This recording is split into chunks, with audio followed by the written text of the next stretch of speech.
PM Modi France की राजधानी Paris पहुंच गए। होटल पहुंचने पर भारतीय समुदाय के लोगों ने उनका गर्मजोशी से स्वागत किया। अपने दौरे के दौरान प्रधानमंत्री मोदी द्विपक्षीय बैठकों में हिस्सा लेंगे।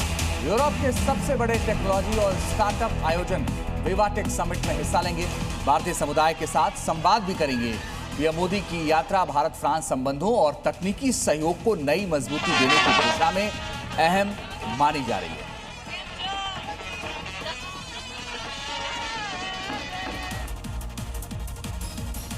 और अब दिल्ली की 5 बड़ी खबरें देखिए। मॉनसून और संभावित बाढ़ के खतरों को देखते हुए दिल्ली सरकार अलर्ट है।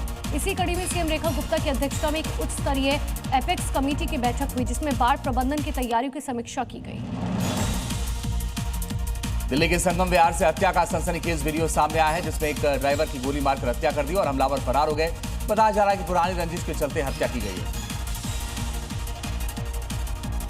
राजधानी में हाल ही में हुई आग की घटना को देखते हुए दिल्ली के गृह मंत्री आशीष सूद ने नारायणा फायर सर्विस स्टेशन का निरीक्षण किया। बुनियादी ढांचे और आपातकालीन स्थिति से निपटने की क्षमताओं को देखा।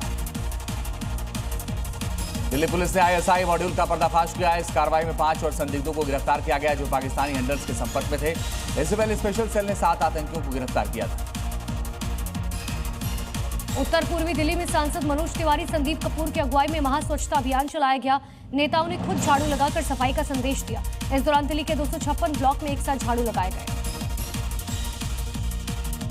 और अब बात उत्तर प्रदेश के मथुरा की, जहां जानवरों के प्रति संवेदनशीलता की अनूठी मिसाल देखने को मिली। एक बंदर की मौत के बाद गांव वालों ने न केवल उसका अंतिम संस्कार किया, बल्कि भंडारे का भी आयोजन किया गया, जहां भारी संख्या में गांव के लोग शामिल हुए और प्रसाद ग्रहण किया गया। मामला मथुरा के आदमपुर गांव का है, जहां कुछ दिन पहले ही एक बंदर की मौत हो गई थी, जिसकी याद में विशाल भंडारे का आयोजन किया गया। आपको बता दें कि भंडारे में पूरी, सब्जी, हलवा, गुलाब जामुन बनाए गए थे। अब इस दौरान गांव के सैकड़ों ग्रामीणों ने भोजन किया। एक और जहां पशुओं के साथ क्रूरता और अत्याचार की कई खबरें देखने को मिलती हैं, ऐसे में मथुरा में बंदर की मौत पर भंडारे के आयोजन ने जानवरों के प्रति लोगों की संवेदनशीलता की अनूठी मिसाल पेश की है। महाराष्ट्र के भिवंडी में उस वक्त हड़कंप मच गया जब खेलते खेलते 10 साल का एक बच्चा सेफ्टी टैंक में जा गिरा, जिसके बाद वहां पर बवाल मच गया। बच्चे को बचाने की कोशिश हुई, लेकिन आखिरकार उसकी मौत हो गई। वहीं इस घटना का सीसीटीवी फुटेज भी सामने आया, जहां 2 बच्चे बिल्डिंग के गलियारे में खेलते दिख रहे हैं। इस बीच तीसरा बच्चा भी वहां पहुंचता है और तीनों वहां पर खेल रहे होते हैं कि उस वक्त एक बच्चा खेलते खेलते सेफ्टी टैंक पर खड़ा हो गया। ढक्कन सही तरीके से नहीं लगने की वजह से बच्चा सेफ्टी टैंक में जा गिरा। इस दौरान वहां मौजूद दोनों बच्चे भाग गए और तुरंत ही इसकी जानकारी दी, जिसके बाद लोग वहां पहुंचे, बच्चे को निकालने की कोशिश की, लेकिन बच्चे को बचा नहीं पाए। वहीं लोगों ने इसके लिए प्रशासन को जिम्मेदार ठहराया। अगली खबर बिहार से है। नालंदा रेलवे स्टेशन पर भारी भीड़। स्टेशन पर परीक्षार्थियों की भारी भीड़ देखी जा रही है। तो रेलवे स्टेशन और बस अड्डों पर भीड़ है। भीड़ को कंट्रोल करने की कोशिश जारी है।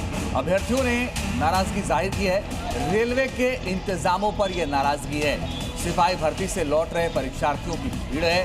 सीसीटीवी कैमरों से निगरानी रखी जा रही है और पिछले दिनों आबकारी परीक्षा के दौरान जबरदस्त बवाल देखने को मिला था।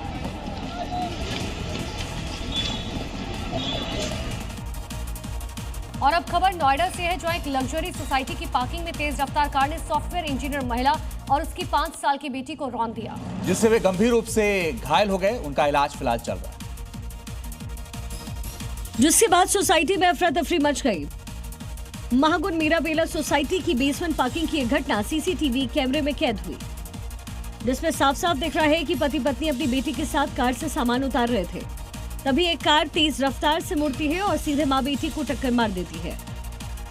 कार दोनों को कुचलती हुई आगे निकल गई और माँ बेटी उसके नीचे फंस जाती है। आसपास मौजूद लोगों ने किसी तरीके से उन्हें बाहर निकाला। दोनों को तुरंत अस्पताल एडमिट करवाया गया, जहाँ माँ की कई हड्डियां टूट गई हैं। पेट और कंधे में गंभीर चोटें, हालांकि बेटी को अस्पताल से छुट्टी मिल गई।